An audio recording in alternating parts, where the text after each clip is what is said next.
5, 4, 3, 2, 1, action.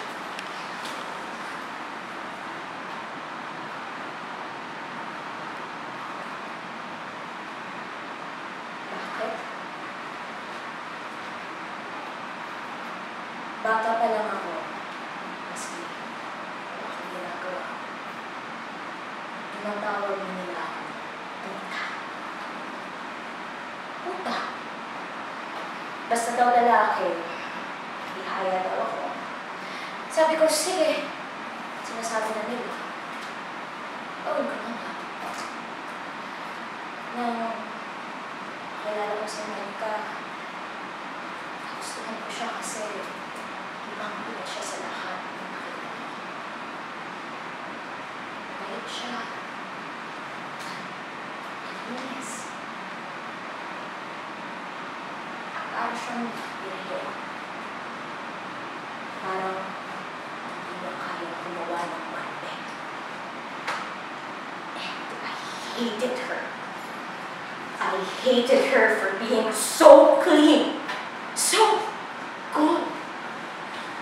Minsan, nakita niya ako sa hotel. Kasama yung isa sa mga sumusustento sa akin. Isang matanda, mabaho, at matabang na lalaki. Taste! Sino nagsabi na papato lang ako sa take ko? Maski baduy na lalaki yan na nakacharol yung sapatos, kapag may pera yan, titihaya ako. Ang sa akin yung Monica mo, habang sinasabi niya, marami ako. God, sino ba siyang nagmamalinis at ayaw magpahawag sa lalaki? Gusto ba yung mga berihen ngayon? Ha? Yung mga uso, yung mga kagaya ko, mga puta. Lahat tayo mapupunta doon.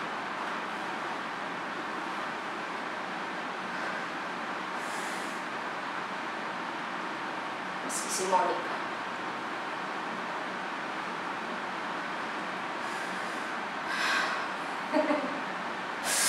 Teka lang. Parang, pati itong apartment na to, kapag walang music?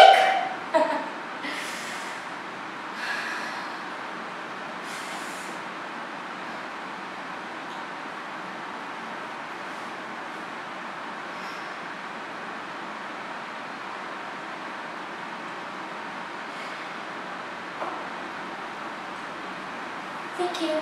And